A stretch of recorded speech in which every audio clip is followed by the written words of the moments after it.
खुसेर लायदों दिनै नै मोनायावसो खेबनाय जाबाय भिडिअ नै खुसेर बेयाव बजाबा लानानै फैदों दिनै माने सानबा बा सानब्रैनि थाखाय लाबोबाय आरो बेखौ किया जिबन हावरिया जिबन बेयावनो थायो नै बेयावनो थायो आङो एम्बुलेन्सखौ ओरै दोनबाय ओरै थाबाय आरो उफाय गैया ओमफ्राय बेनिफ्रायनो जै इमारजेन्सि कल जाबाय बेनिफ्रायनो उरायलांबाय आङो मथा मथि आंनि नायगिरि रायजोफोर आंनाव बायसान्सआव जुदि इमारजेन्सि फन हाबोबा आङो 2 मिनिटनि गेजेराव बा 3 मिनिटनि गेजेराव क'क्राझार मेडिकेल कलेज फन सोयो आरो आं बड'लेण्ड इउनिभारसिटि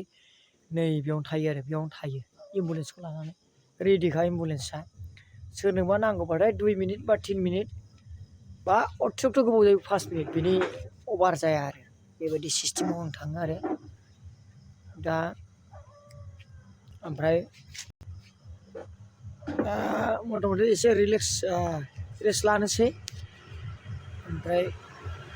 दा फनफोर फैयोबा सोरनिबा खारदावलांसै आरो बेनो जोंनि बड'लेण्ड इउनिभारसिटि लाइटआ ब्ला ब्ला जोंखायो